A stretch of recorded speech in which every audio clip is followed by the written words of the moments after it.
Ma'am, come on back again. Oh, you want an example out of it? I see. I'll make an example out of anybody. Hang on. You want to stand here? You don't. You want to stand here and be disrespectful? No, I just will want make you an to example. understand my situation. Like, I don't care what your I'm not making situation. no excuses. You shouldn't be using ecstasy and methamphetamine. If you have a child, you can go back with the bailiff. Go back with the bailiff right now.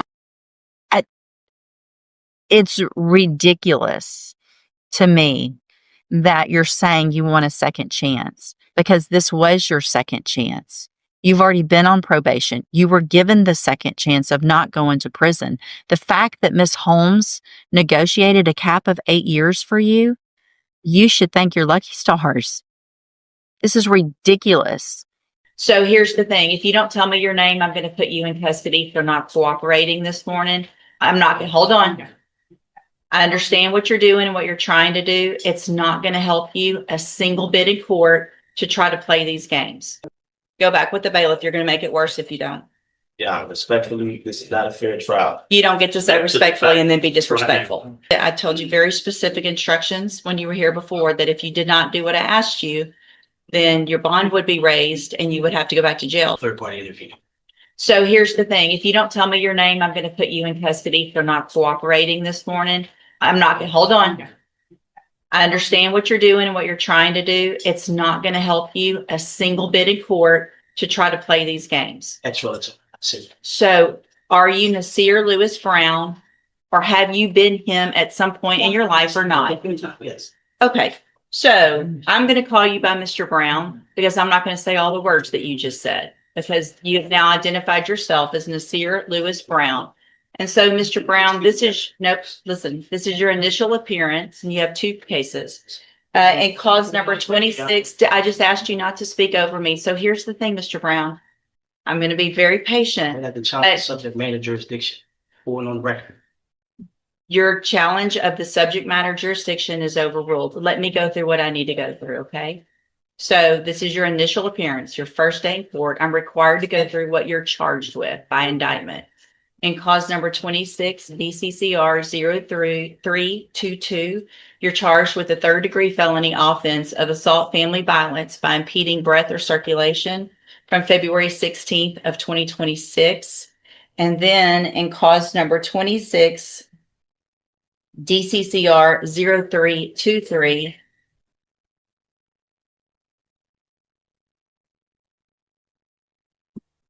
you're charged with the state jail felony offense of injury to a child, and that's from February 16th of 2026. And so since you have made bond and got out of jail on your cases, have you had an opportunity to try to hire a lawyer? Speak up so I can. Up and down. It's been up and down? Yes. Okay, so here's what I'm going to do, Mr. Brown, is I'm just like everyone else. I'm resetting your case about 30 days to give you some time to try to hire a lawyer. You need to try to get someone hired before the next court date. If you do, just bring the reset notice that you get today to that lawyer and they'll tell you what to do. If you're unable to hire someone before the next court date, then I'm ordering you to visit with at least 3 lawyers. They all charge different amounts. They have different payment plans. Bring me back the names of the lawyers that you've talked to so I know you're trying, and we'll discuss your options. If you don't do that, then when you come back, you run the risk of me raising your bond for not following that court order, and you would go back to jail. Do you understand? I'm sorry? Overstand. Say it again. Overstand. You overstand? Yes. Okay. What does that mean? Overstand. Do you understand what I'm saying, sir? I'll block. You'll oblige. I'll block. Yeah. Okay. You just determined to use different words and be difficult, aren't you? No. Okay. So as a condition of your bond, did you have a condition that you were not to have any contact or communication with the complaining witnesses in each of these cases, right? Okay. And so I want to make sure you understand the importance of that. And that if you do have any contact or communication with either of them, it would be a violation of that bond condition. If I find out, your bond would be raised and you would go back to jail. Do you understand that as well? Overstand. You overstand. Same thing. I'm going to guess that overstand is even better than understand. So you definitely know what I'm talking about, right? So we don't have any miscommunication today. You know exactly what I'm talking about. Yes. So I'm going to have you step in front of the clerk. You're going to sign a reset notice so you know when to be back in court and take care of those things before the next court date. All right, step in front of the clerk. Nasir Brown.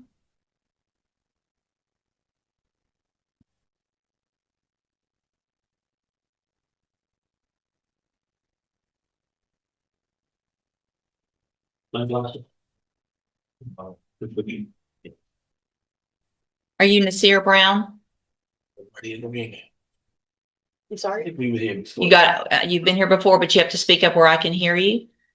Executing beneficiary of the trust in hand. Of the trust of what? Of the trust in hand, yeah. Of the trust in hand? Whose Yes. hand? What trust? The execution. Did you bring a copy of it?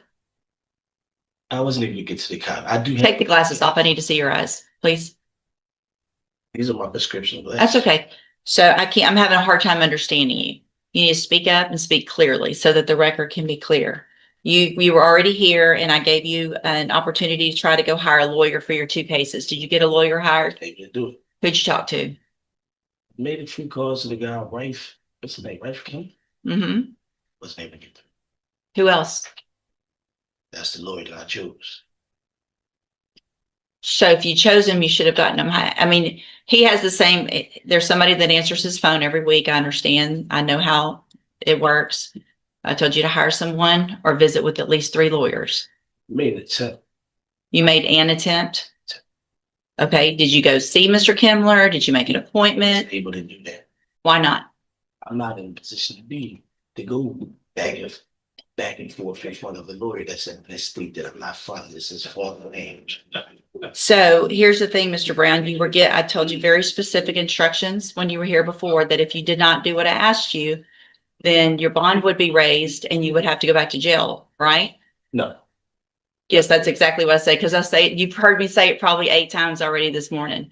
So at this time, Mr. Brown, because you did not do what I asked you to do or what I ordered you to do, I'm going to raise your bond. Challenge subject matter jurisdiction. That's overruled. Listen, Mr. Brown, I'm raising your bond to $100,000 in each of your cases for not following the court order. Go back with the bailiff. Go back with the bailiff. Go back with the bailiff. You're going to make it worse if you don't. Yeah, respectfully, this is not a fair trial. You don't get to say respectfully and then be disrespectful. Go back with the bailiff. She started. Don't make me lay hands on you, Why would you lay hands on me? because you're not doing it. I'm telling you now, go. Mr. Brown, you need to go back with the bailiff. Right now, I've raised your bonds. You have to go with the I am bailiff. not a threat to any officer. You through in, Judge? Yes, I'm through. I am not a threat to any officer. Let's go. Why are hands on me? Yeah. Why are I hands told being you, I told you I was gonna put hands on you. Why are hands being put on? Y'all see this on the camera? Stand right there, put your hands on the wall. Okay, put your hands on the wall, because you're not listening. Don't listen. I don't apply that. Good morning, ma'am. Are you Brittany Davis? Yes. And Miss Davis, did you get someone hired? No, it's kind of expensive, but Who'd you- really expensive. I'm not even working right now. But I went through Who'd you talk to? the legal aid. I put in an application for legal aid. Okay. It's a place that help you get a lawyer, but they say it could take 6 months to a year or so. Okay. So did you talk to any other lawyers like I told you to? The first 3 that I talked to, wow, I talked to like probably 8 of them.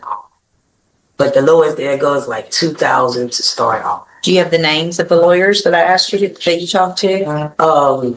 You asked me that last time. I was on. Right. And then I reset you to talk to them more or get someone hired. So I did you talked to talk? Renshaw. I can't remember their name. Renshaw. There's one that's brothers. Why wouldn't you write that down and bring it? I wasn't expecting that I had to. So it looks like you weren't what? I wasn't expecting that I had to. So if you're okay. If I tell you to go talk to some lawyers and bring me the names of the lawyers you've talked to, and you don't think you can remember them, then I would think just common sense would tell you to write them down so that you could tell me that you did what I ordered you to do so that you wouldn't go back to jail, right? I did do what you ordered me to do. Okay, so first time I ordered you to bring back the names as well, not just talk to them, but bring back who you talked to so that I know who you talked to and that you're doing what I asked you to do, right? The right? cheapest ones that I've given you the last time I was here is the main ones that I was looking into. Okay. But when you left last time, I gave you specific instructions, Okay. right? Right. Okay. So are you wearing your drug patch? Yes, ma'am. So it looks like back on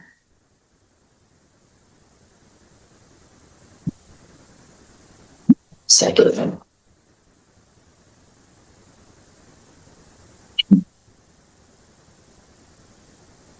So you tested positive since you've had that drug patch on for methamphetamine.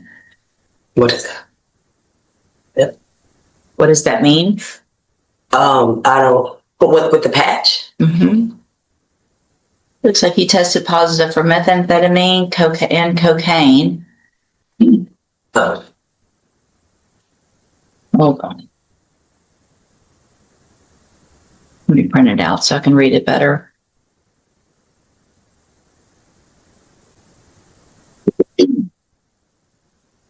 So last time you were in here, you had an issue because you had showed up with your drug patch in your hand, so they couldn't test it.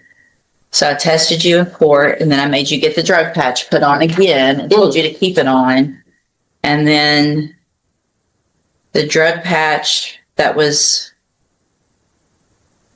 put on January 25th,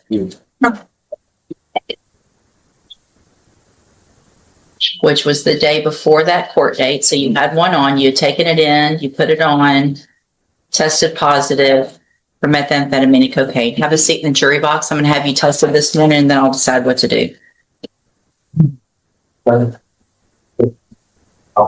Thanks.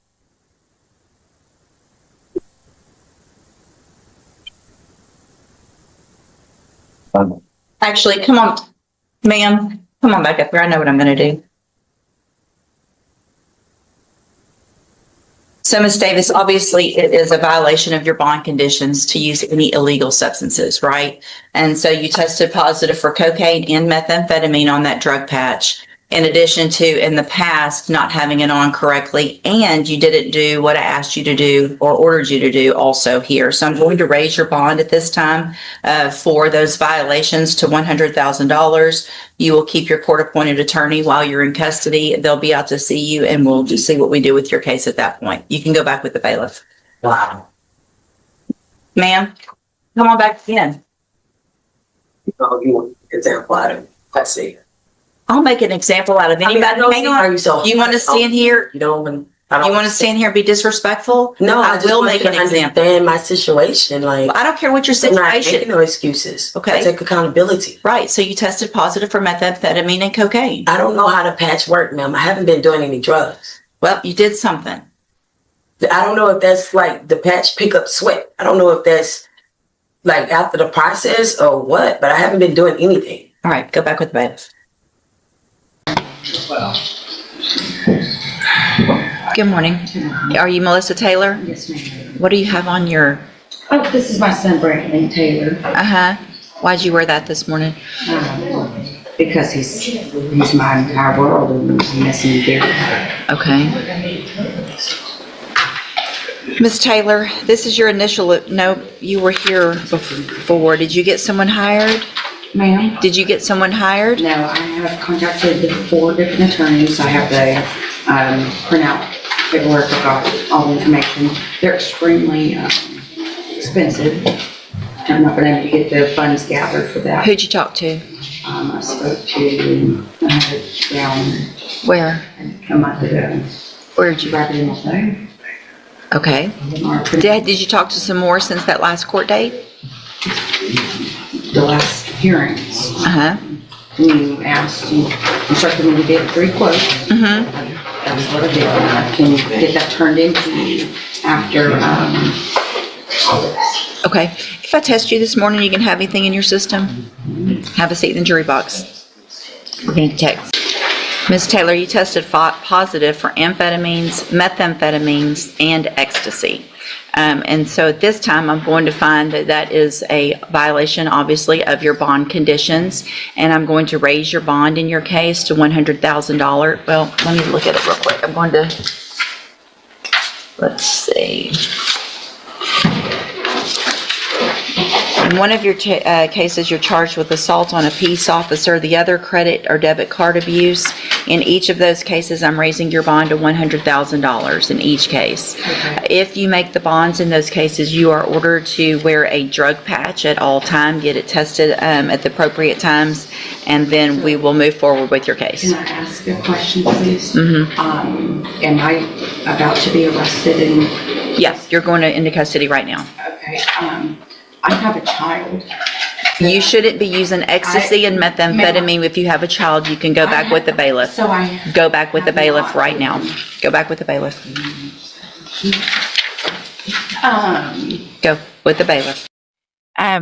Okay, so Ms. Dugas is on probation for the offense of robbery, a second-degree felony. We were previously here, and she entered pleas of true to counts 1 through 12, all of the counts in that motion, second amended motion to revoke unadjudicated probation. I received the updated pre-sentence report as well as a letter from Ms. Dugas. Has everyone had an opportunity to review that? Are there any additions or corrections? None from the defense. Right? No, All right, and this was unagreed, correct? Ms. Holmes, you may proceed. thank you, Anna. I've spoken with Ms. Dugas. Obviously, the various new offenses and violations is not acceptable through probation. She understands that. She stated that throughout this time, she did not have much support.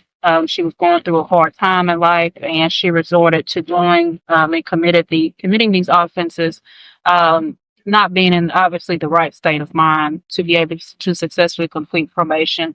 Ultimately, Ms. Dugas is requesting to have the opportunity to be reinstated to complete probation, and she would like to address the court in regards to this as to her plan of how she can successfully complete if given the opportunity. Okay, go ahead. Ms. West. Complete this probation. I know it's going to be extended if you do grant it to. My name is John. I'm great. I'm being like I don't understand much. You know, but it's time to go out. Ms. Dugas, you did the exact same thing. You robbed someone else while you're on probation for robbery. Not just robbed someone else. You failed to ID, failed to report to probation. You committed the new offense of possession of a controlled substance. You resisted arrest it's ridiculous to me that you're saying you want a second chance because this was your second chance. You've already been on probation. You were given the second chance of not going to prison. The fact that Ms. Holmes negotiated a cap of 8 years for you, you should thank your lucky stars. This is ridiculous. 8 years, in my opinion, is not enough. You had every opportunity to do all the things that you're taught. Stop crying because you weren't crying when you were robbing people and using drugs and not being a good mom and not doing the things that you should have done when you were given this opportunity. Right? Ms. Malfino? Sorry. I don't think I need to add anything to the report. I think that you follow the agreement. Age, at the very least, is appropriate for her based on the number of violations. I spoke with Mr. Chen yesterday. He does not want to continue to work with her. This is actually her third MTRP. It's about her fifth chance in line of use, not just her second chance in line of use. Ms. Dugas, I'm going to find that you entered your pleas of true to counts 1 through 12 freely and voluntarily. Find those counts true. Find sufficient evidence to find you guilty, and at this time, find you guilty of robbery. Going to sentence you to a term of 8 years in the Institutional Division of the Texas Department of Corrections. You will receive credit on that sentence for any time that you've been in custody that the law gives you the right to receive. I'm handing you the trial court certification that shows this was an agreement that I followed, and so you've waived your right to appeal. I've also handed you a written admonishment regarding your ineligibility to possess a firearm or ammunition. Because of the judgment entered against you, you're ineligible under Texas law to possess a firearm or ammunition. Possession of a firearm or ammunition could lead to charges against you. firearm is a legal term, and you should read that written admonishment I provide you to see what devices qualify as a firearm. If you have questions about the laws that make you ineligible to possess a firearm or ammunition, or about how long that lasts, you can talk to Ms. Holmes. I hope you take some advantage of this and actually do what you're saying you're going to do when you get out and change your life. There's programs in prison, take advantage of them, but you're not going to continue to get opportunities like this. If you continue to violate the law after this, you're going to be considered a habitual offender. And if you do anything again, your minimum punishment is going to be 25 years. 25 years minimum for what you've been doing. So you need to change your life or you're never going to see your kids, right? Go back with the bailiff.